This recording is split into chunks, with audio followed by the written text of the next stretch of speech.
नमस्कार विद्यार्थी मित्रांनो, शैक्षणिक स्वराज यूट्यूब चॅनलवर आपले खूप खूप स्वागत आहे. आज आपण अभ्यासत आहोत इयत्ता 6वी विषय मराठी बालभारती. नवीन अभ्यासक्रमानुसार पाठ क्रमांक 4 अनुभवाच्या खाणी. या व्हिडिओमध्ये आपण समजून घेणार आहोत या पाठावरील स्वाध्याय व प्रश्न उत्तरे, खेळूया शब्दांशी या घटकाशी संबंधित प्रश्न उत्तरे आणि या सर्वांचं संपूर्ण मार्गदर्शन. मित्रांनो, तुम्ही नवीन असाल तर चॅनलला सबस्क्राईब करा व बेल आयकॉनला प्रेस करा. बघा, प्रश्न पहिलाच आहे. पाठ संपूर्ण वाचन झाल्यानंतर का ते लिहा. अ. घरी येताना सौरभचा चेहरा फुललेला होता. कारण लिहायचं आहे आपल्याला. त्याचं कारण आहे त्याला शाळेतील स्पर्धेत प्रथम क्रमांकाचे बक्षीस व प्रमाणपत्र मिळाले होते. प्रश्न आ. सौरभ घरी आला तेव्हा आई घरी नव्हती, कारण ती शेजारच्या राधा काकूंकडे गेली होती. सौरभच्या शाळेने एक उपक्रम घेतला, कारण मराठी भाषेला अभिजात भाषेचा दर्जा मिळाला होता. ई. आजी चकित होऊन सौरभकडे पाहत राहिली, कारण मराठी भाषेला अभिजात भाषेचा दर्जा मिळाला होता. मित्रांनो, तुम्ही नवीन असाल तर चॅनलला सबस्क्राईब करा व बेल आयकॉनला प्रेस करा. कोण ते लिहा. राधा काकूकडे गेलेली सौरभची आई. म्हणी व वाक्प्रचार या पुस्तकाचे लेखक डॉक्टर अरुण जोशी. धाड धाड म्हणी सांगणारा सौरभ. सौरभकडे कौतुकाने पाहणारी सौरभची आजी. 2 ते 3 वाक्यात उत्तरे लिहा. प्रश्न पहिला आहे. म्हणीवर आधारित स्पर्धेची अट कोणती होती? उत्तर. शाळेत घेतलेल्या म्हणीवर आधारित स्पर्धेची अट एकच होती की स्पर्धकाने फक्त आपल्या शरीराच्या अवयवांचा उल्लेख असणारीच म्हण सांगायची होती. प्रश्न आ. ही स्पर्धा मी आजीमुळे जिंकलो अशी सौरभ का म्हणाला? उत्तर. सौरभची आजी घरात येता जाता उठता बसता नेहमी म्हणींचा वापर करून खूप छान बोलायची. आजी रोज वापरत असलेल्या नवनवीन म्हणी सौरभने तिच्या नकळत वहीत लिहून ठेवल्या होत्या आणि त्यामुळेच त्याच्या अनेक म्हणी तोंडपाठ झाल्या होत्या, म्हणून तो असे म्हणाला. प्रश्न ई.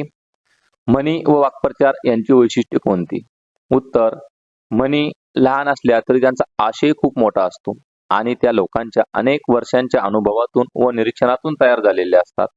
त्या भाषेला गोडवा प्राप्त करून देतात, बोलणे अधिक परिणामकारक करतात आणि जीवनात संस्कार, शहाणपण व व्यवहार ज्ञान शिकवतात.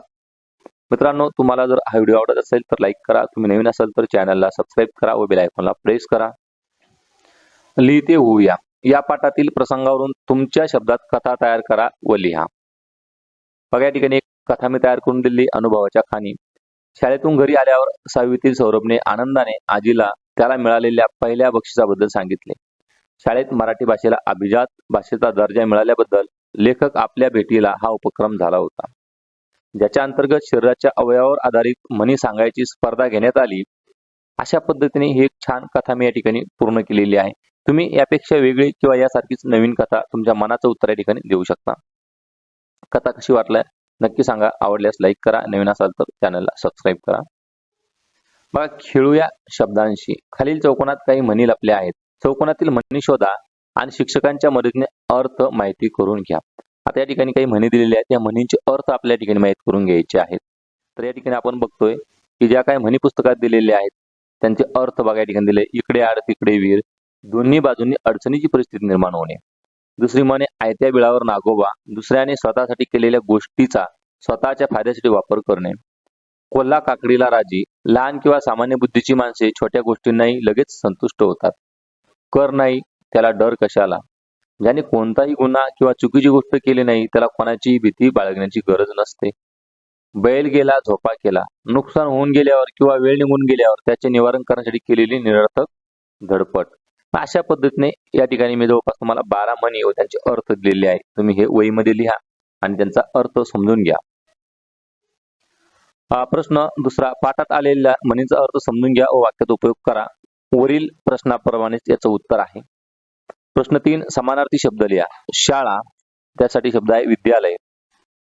घर, गृह आणि हात, हस्त किंवा कर असे तुम्ही लिहू शकता. घर, आलय, निवास असे पण समान शब्द आपण या ठिकाणी लिहू शकतो. बघा, हस्त व हात व हस्त एकाच अर्थाचे शब्द आहेत. खालील शब्दात हस्त हात व हस्त लपलेले आहेत ते शब्द वाचा व त्यांचे अर्थ समजून घ्या. तसेच इतर अवयवावर आधारित शब्द शोधावे लिहा. जसे हातोडा याच्यामध्ये हात शब्द आहे. हातकंकण याच्यामध्ये सुद्धा हात शब्द आहे. हातकडी बघा हात. हस्तक्षेप याच्यामध्ये हस्त दिलेला आहे. हस्तकला हस्त शब्द आहे. अशा पद्धतीने प्रत्येक याच्यामध्ये शब्द तुम्ही शोधू शकता. उपक्रम शिकूया. पाठात आलेल्या म्हणी व्यतिरिक्त मानवी अवयवावर आधारित म्हणी शोधा व लिहा. आपण समजून घेऊ. मन म्हणजे काय नेमकं? तर छोटं वाक्य, मोठा आशय असलेली, त्यानंतर स्वतंत्र अर्थ असलेली, बोधप्रद वाक्य, मनोरंजक वाक्य, चटकदार, सर्वसामान्य विचार, अनुभवांची खाण, अशा पद्धतीने म्हणींचं वर्णन आपल्याला करता येईल. काही महत्त्वाच्या म्हणी या ठिकाणी दिलेल्या आहेत. करावे तसे भरावे, त्याची गोष्ट दिलेली आहे.